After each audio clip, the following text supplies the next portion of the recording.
عليكم ورحمة الله وبركاته. بسم الله الرحمن الرحيم. فاسألوا أهل الذكر إن كنتم لا تعلمون. Even after the truth has become clear to them, if indeed many of the people of the book wish that they would turn you back.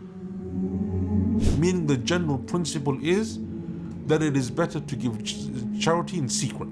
Rather than announcing it or telling people or doing it publicly, it is better to give it in secret. يَمْحَقُ اللَّهُ الرِّبَى. Allah says that riba is something which will take away and blight your wealth and take away any type of blessing from it.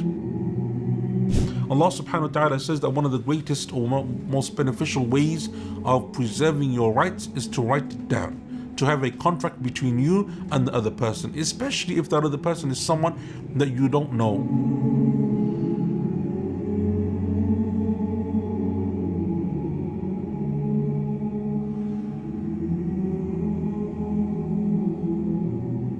بسم الله الرحمن الرحيم